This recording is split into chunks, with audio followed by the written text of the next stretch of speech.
Hello, my name is David Ortiz, and I am going to be doing my Week 4 journal for HWE 340. This is the self-assessment. The first part of the assessment, we were told to sit quietly for 5 minutes. During the resting phase, I took roughly 7 breaths per minute, ensuring to breathe deeply through my nose and exhale out through my mouth. I ensured during the 5 minutes that each breath was controlled and relaxed and felt easy to do. In regards to my cardiovascular system, my resting heart rate was 55 beats per minute. There was no irregularities that I noticed during the 5 minutes of rest time.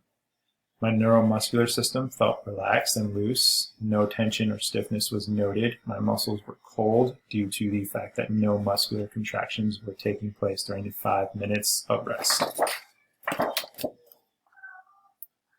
Once the 5 minutes was up, the second part of the assessment was to conduct 3 minutes of jogging in place.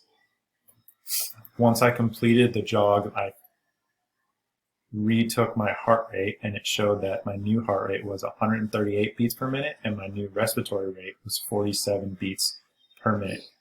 During this jog, I could feel my leg muscles were loosening up and getting warm.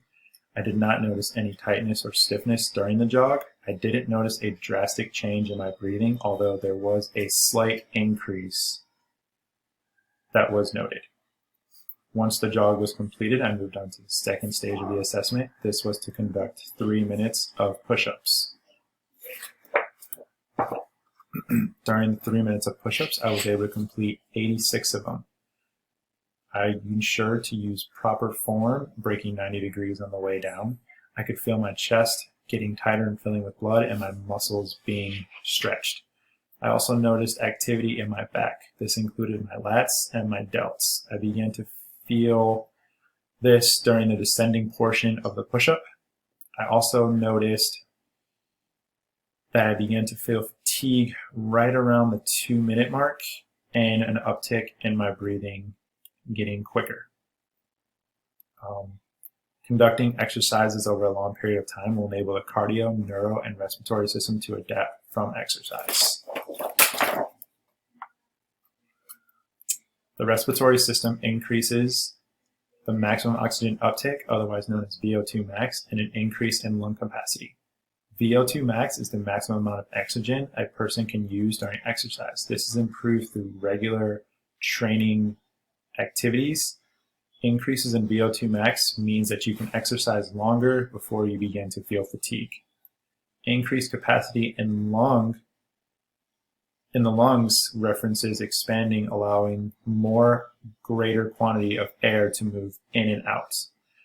Alveoli are membranous sacs that provide surface for gas exchange between the lungs and blood.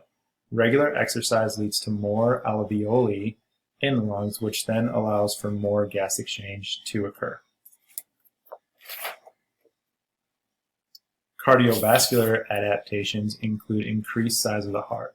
The increased size of the heart allows the left ventricle to stretch more and fill with more blood. Increases in muscle thickness also allows for more powerful contractions to occur. The increase in the heart size also allows an increase in stroke volume, both at rest and during exercise. This increase allows for more blood to flow into the body. The neuromuscular adaptations are first the fiber size. Muscle size increases with hypertrophy training.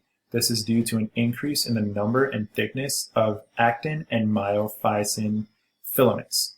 Improvements are also noted in the fast-twitching muscle fibers. Strength, hypertrophy power, and speed training all focus on contractions from fast-twitching fibers. Thus, these training types improve the fast-twitch function being trained. My name is David Ortiz, and this concludes my HWE 340 Week 4 journal.